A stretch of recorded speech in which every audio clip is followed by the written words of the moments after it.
Guys, good morning. Ngayon guys, magluluto tayo ng burger steak. Kasi nag-request yung aking anak. Madali lang to guys. Sangkap lang dito guys is syempre yung pinaka-pangunahin natin sangkap itong patty, bawang, sibuyas, harina. Ito guys, 2 tablespoon lang gagamitin nating harina. At syempre yung pamitang dog. Napakadali lang to guys at napakasarap. Wala kasi Jollibee dito eh. Kaya gagawa na lang ako. First guys, magpipirito muna tayo guys ng patty. Pipirito muna natin siya. Maliit lang kasi yung kawali ko guys eh. Kaya 4 na patty lang kasya.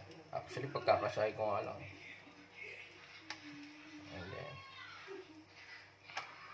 10 minutes lang natin siya ipipirito guys. Babalik na rin natin mamaya. After 5 minutes, balik na rin natin. And then another 5 minutes. Ayun na guys. Luto na yung ating burger patty. Hahanguin na natin to guys.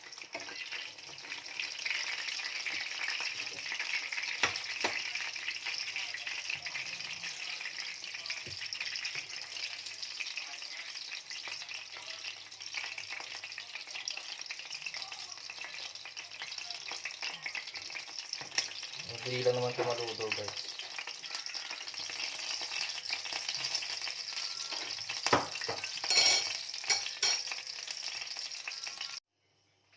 Ngayon guys, gagawa na tayo ng sarsa.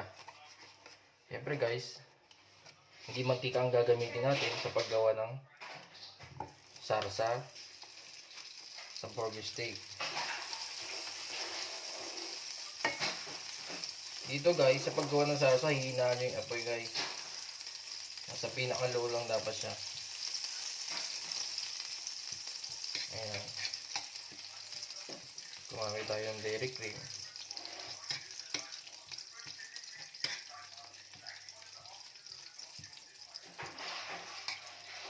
Kasi ito talaga magbibigay ng aroma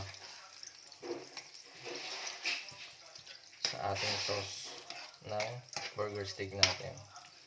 At ito rin talaga yung sikreto ng iba. Yung iba guys, hindi naman talaga naglalagay ng, hindi na kailangan lagyan ng bawang sibuyas. Pero ako kasi guys, nilalagyan ko pa. Para kahit paano medyo healthy. And aside from that, wala rin akong mushroom. Wala akong nabiling mushroom, wala rin kaming stock dito sa rep. Kaya ang pinalit ko, garlic and onion na lang guys.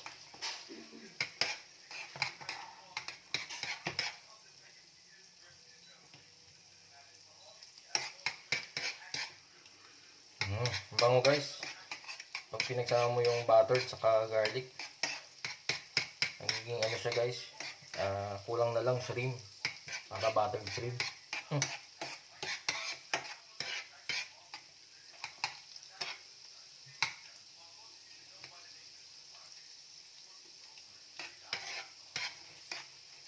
And then lalagyan ko na yung onion guys. White onion ang gamit ko lagi dito guys. Kasi dito sa Poland, white onion talagang ano. Meron namang red onion. So mas mahal yung guys.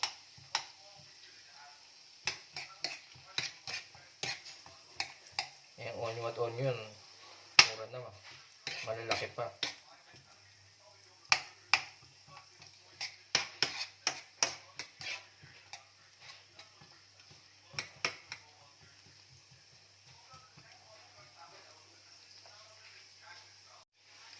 Ngayon guys, luto na yung ating onion and garlic.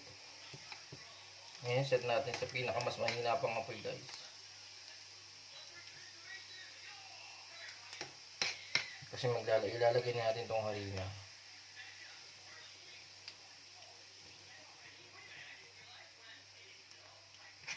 Ayan guys. Ganyan lang. Yung iba guys, inuuna yung harina. Lulutuin nila hanggang maging brown. Kasi yun yung gusto nilang kulay ng sauce ng burger steak. Ako naman kasi guys, inuuna ko yung paggisa ng bawang sibuyas bago ko inilalagay yung harina, yung kaba. Kaba kasi ang tawag dito sa harina dito sa Poland. Tapos yan guys. Tapos paunti-unti guys, lalagyan nyo siya ng tubig. Hanggang makuha nyo yung texture na hinahanap nyo. Yung hindi masyadong malapot, hindi masyadong malabnaw. Yung sakto lang guys.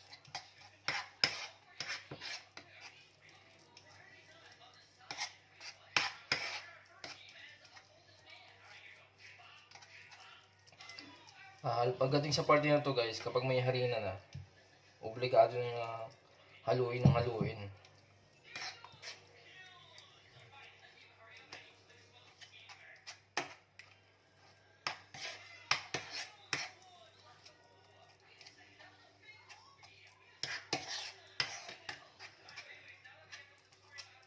Hindi siya pwedeng iwan guys. Kailangan siyang halu-haluin talaga.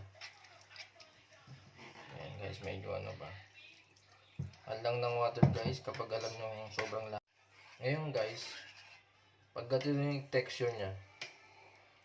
Ayan guys, tingnan nyo. Ang ganda oh. Kita nyo ba guys? Pag ganyan na guys, ilalagay na natin tong ating beef cubes. Ito kasi yung magbibigay ng una sarap, lasa.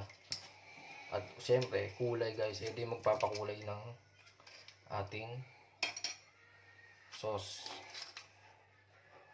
Siya magbibigay ng kulay niyan guys. Yung beef cubes. Ayan, tingnan nyo guys, kumukulay na. Magiging brown na siya guys. Ayan. At dahil sa kanya, kumpleto na ang ating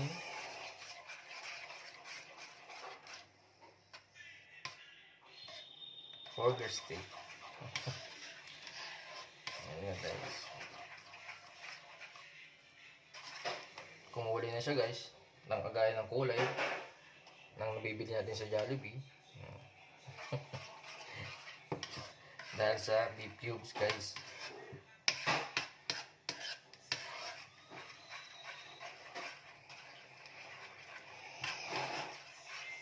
Lalagyan siyempre natin siya ng ground black pepper. Ground black pepper to taste. Higangan ha.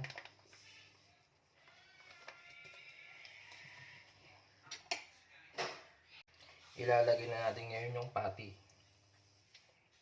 Para matawag na siyang burger steak without mushroom. Ayaw din kasi ng mushroom ng anak ko guys. Kami hindi rin kami masyadong kumakain ng mushroom. Wala kaming hilig. Pero dapat talaga may mushroom to guys. Guys oh. Ayan na guys ang ating burger steak. Napakasimple lang guys. Gustong gusto to ng mga bata. Yung ko lang na ibang bata. Anak ko gustong gusto to eh. Sarap lang guys.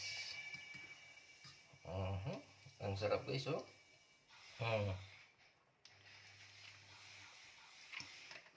Ganun lang guys.